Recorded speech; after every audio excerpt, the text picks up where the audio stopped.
Ауыздың уылуы мына 3 дерттен дерек береді. Бірінші, иммунитеттің төмендеуі, екінші, жүрек ауруы және аллергия.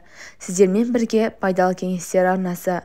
Құрметті оқырман, арнамызға жазылып, қоңырауша батырмасын басып қоюларыңызды сұраймыз. Сіздердің болмашы ғана әрекеттеріңіз арнамыздың дамуына үлкен үлес қосады. Ауыздың уылуы кішкентайларда ғана емес, үлкендерде де кездеседі. Тамақ жей алмай жаныңызға батып ауыртады. Мұндайда көпшілік адамдар ашутаспен ысқылап емдеуге әдеттенген. Бірақ медицина мамандары уылудың қандай түрі екенін анықтап алмай, ашутасты қолдануға болмайтынын айтады. Егер дәрігерге баруға уақыт тапшы болса, онда үйде мына емді қолданып көруге кеңес береміз. Тұз және сода. 1 стакан қайнаған жылымшы суға 1 шай қасық тұз бен аздаған сода араластырыңыз. Егер 1-2 күнде емдесін десеңіз, 2-3 тамшы йод қосуға болады. Дайын болған осы сумен ауыз қуысын жақсылап шаясыз. Бұл сұйықтық ауыз қуысындағы бактерияны өлтіреді, уылғанды емдейді, әрі енді ғана басталып келе жатқан тіс ауруларының алдын алады. Сарымсақ.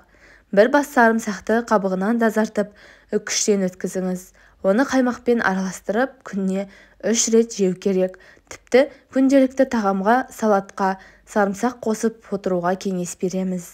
Дәмі де, иісі де өткір бұл көкөністің денсаулыққа тигізетін пайдасы орасан зор.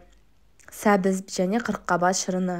Жаңадан сылыған сәбіз бен қырыққабат шырынын бірдей көлемде аласыз. Оған сондай көлемде қайнаған су араластырып, ауыз қуысын шаясыз. Бұл шырынның да ауыздың уылғанын жазып ауруды емдейтін қасиеті бар. Картоп. 1 дана орташа көлемдегі картопты теңдей етіп 5-6 бөлікке бөліп, еттатқыштан өткізесіз. Езілген картопты уылған жерге жағып қойсаңыз, 2-3 күнде жараның орны жазылады. Каланхоя және алоэ. Бұл өсімдіктерді бірдей көлемде алып, үккіштен өткізіңіз. Сығып сөлін алу керек. Дайын болған сұйықтықпен ауыз қуысын шаясыз. Емді 1-ақ рет жасасаңыз жеткілікті. Өсімдіктер жиынтығы. Түймедақ, сәлбен және емен қабығын бірдей көлемде алып, жақсылап ұнтақтаңыз.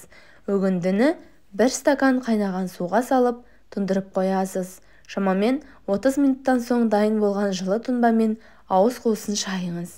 Бұл өсімдік тұнбасы ауыздың уылғанын емдейді, бактерияларды жояды, қызыл еттің қанауын тоқтатады, әрі ауыздан шығатын жағымсыз иісті кетіреді. Сіздермен бөліскім келген осылар еді достар. Пайдаланып көріңіздер, ем болсын, ауырмаңыздар.